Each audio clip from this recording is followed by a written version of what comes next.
আসসালামু আলাইকুম ওয়া রাহমাতুল্লাহি ওয়া বারাকাতুহু। প্রিয় দর্শক সবাই কেমন আছেন? আশা করি ভালো আছেন। আমি আলহামদুলিল্লাহ ভালো আছি আপনাদের দোয়ায়। তো আবারও আপনাদের আল মামুন খুলনা টিউনস এর পক্ষ থেকে সবাইকে শুভেচ্ছা ও স্বাগতম। এই টপিকটা মনে করেন স্বর্ণের অক্ষরে লেখার মতো একটা টপিক। চাইলে আপনি কথাটা টাইমলাইনে রেখে দিতে পারেন। তাতে করে অবশ্যই আপনি উপকৃত হবেন ইনশাআল্লাহ। একবার শাইখুল হাদিস মুফতি তাকি উসমানীকে জিজ্ঞাসা করা হলো, জীবনের সার কথা কি?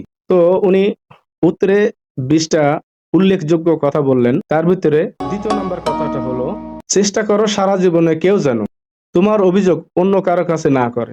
আল্লাহর কাছে কখনোই না। তো বিষয়টা সবাই আমলের নিয়তে নিবেন এবং অবশ্যই ভিডিওটা ভালো লাগলে একটা লাইক, কমেন্ট, শেয়ার করতে ভুলবেন না।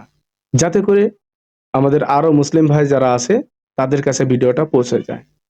তো সবাই সুস্থ থাকুন, ভালো থাকুন। আসসালামু আলাইকুম Please ওয়া subscribe my channel, রাহমাতুল্লাহি ওয়া Al Mamoon বারাকাতুহু। Kulna Tunes.